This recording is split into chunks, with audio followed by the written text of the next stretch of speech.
ប្រគុណព្រះអង្គតែព្រះអង្គបានត្រាស់ហៅយើងត្រាស់ហៅយើងហើយព្រះអង្គបានផ្ដល់ប្រទានឯកសិទ្ធិមកយើងព្រះអង្គជាកិត្តិយសជាអំណរហើយជាអ្វីមួយដែលយើងរាប់ថាផ្នែកមួយចំណុចមួយនៅក្នុងប្រវត្តិសាស្ត្រនៃជីវិតរបស់យើងដែលយើងអាចជួបជុំគ្នាបម្រើព្រះអង្គតាមរយៈការរាំបានបីនៃខ្មែរ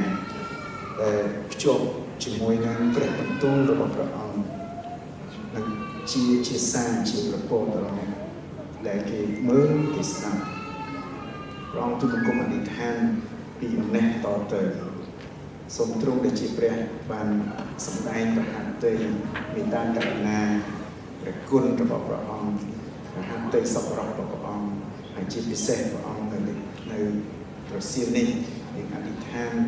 ទូលសូមហើយនឹងប្រកាសការប្រោសវិជាការប្រោសវិជាកើតមានគ្រប់រូបរាងកាយទាំងអស់លែងតែនៅក្នុងព្រលឹងវិញ្ញាណព្រះអង្គឲ្យសម្ប្រងគ្រប់ផ្នែកឲ្យបានជាទាំងស្រុង 100% អរគុណនៅអ្វីដែលព្រះអង្គបានធ្វើចប់សពគ្រប់ជាសម្រាប់នៅលើជីវិតការ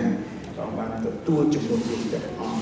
ហើយព្រះរហិតរបស់ព្រះអង្គម្ចាស់បានខ្ចាយនិងហូរនៅលើជីវិតការដើម្បីជាសម្ព័ន្ធមេត្រីថ្មីបញ្ជាក់ថាយើងខ្ញុំទាំងអស់គ្នាបានបរិសុទ្ធហើយបានមានតំណែងជាមួយនឹងព្រះអង្គដែលគ្មានត្រណាណាមកខានមកកាត់ផ្ដាច់ខណ្ឌយើងរវាងព្រះអង្គទៀតឡើយព្រះអង្គយើងប្រកាស